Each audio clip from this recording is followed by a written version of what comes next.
This is Firdaus Al-Farouk with the Gray Sheet at the annual DIA meeting in Washington, D.C., speaking with FDA's Dr. Robert Califf.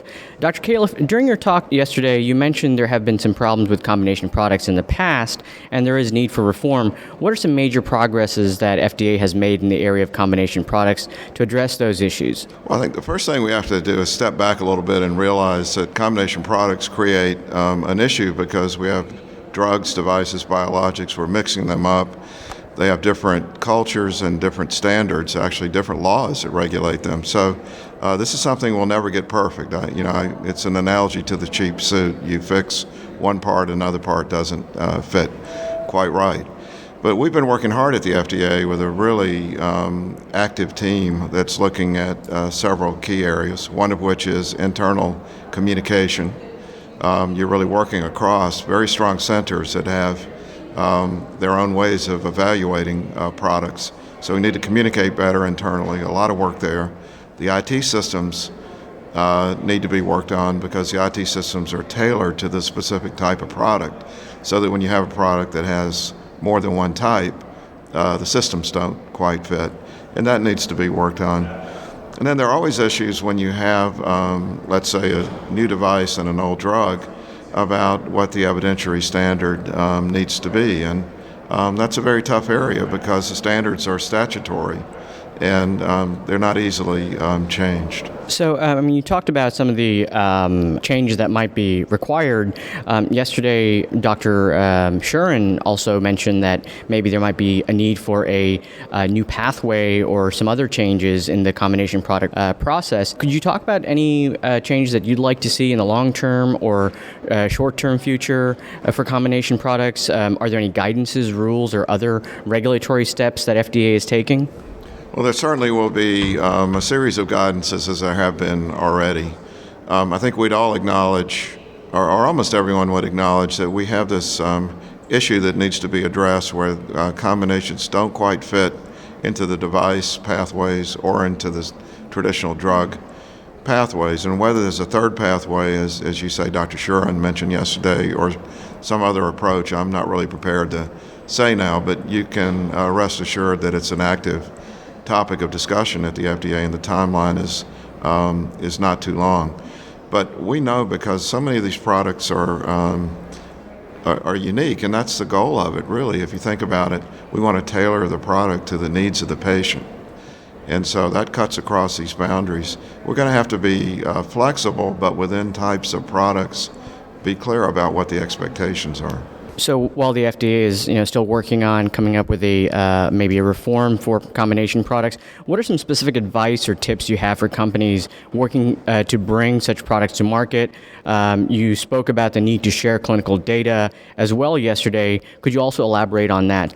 Well, I do have some advice, and of course I'm in a transition from being on the other side of the fence to now being inside the FDA, so I feel like I'm really living in both worlds now to some extent. The number one thing I would advise is make sure you're meeting a clinical need that's real. And these days, that means involving patients right up front. If you're making a device to solve what you see as a clinical need, make sure the patients affected by the disease are involved from the beginning so that the device or combination can actually meet their needs. Second, I'd say make sure you have really good data. There's no substitute for excellent data. And I would say most of the heated problems I've seen that involve the FDA have to do when people don't have adequate data, and then it's a matter of opinion. And there are a lot of opinions about things, but guided by excellent data that really lays out risk and benefit, we're in much better shape. And then I'd say communicate. And we acknowledge the FDA is never perfect in communication. It's a tricky business from the outside. People are concerned. Many are inexperienced, especially in this arena, because we're looking for inventive creators. We want to foster innovation.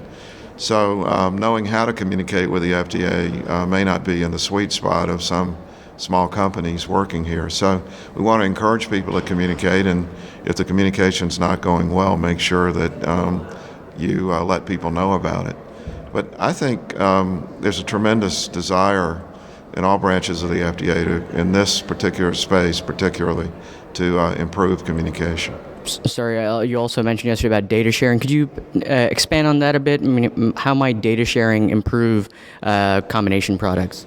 Well, there's one specific issue that's very troubling to me, but I don't see it being solved right now because it's a much larger issue.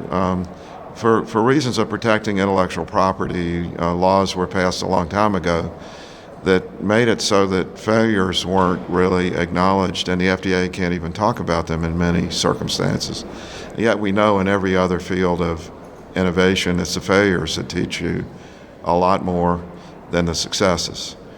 And so I think there's an ethical element of this, exposing the next group of patients to an approach with a device-drug combination that's already been shown to fail, is tragic. It shouldn't happen. So we've got to get to a place where we learn from the failures in a non-competitive or pre-competitive way, and then let the best inventors go at it. A lot of progress is being made with clinicaltrials.gov on almost all aspects, and as people know, the EMA is going to be putting out very transparently even failure data along the way. So, but that part's not a short-term issue. I think it really does come back to the fact that people need to produce very high-quality data and should be transparent about it. So finally, you've been touted as a potential candidate to lead FDA. Have you been approached by the White House, and would you take that role if you were approached? Well, when Dr. Hamburg called me to take the job, I didn't aspire to be FDA commissioner, in this regime, because there's a huge job to do with the centers. No one has filled my job for a number of years, so I'm finding plenty of stuff to do, getting the centers to work together better and looking at cross-cutting themes. And of course, I'm not opposed to being FDA commissioner, but it's not an aspiration, and we'll just see what happens. A lot of people have asked me the question, how are you working with Dr. Ostroff? And it's kind of an interesting fit because he's a real expert on infectious disease, epidemic issues. He's done a lot of work with food. I'm more of a medical products, sort of classical biomedicine type of a person. So I think things are going really well, and people seem to be pretty happy with the leadership at this point. Thank you very much, Dr. Califf. I really appreciate it. You bet. It's a pleasure talking. Take care.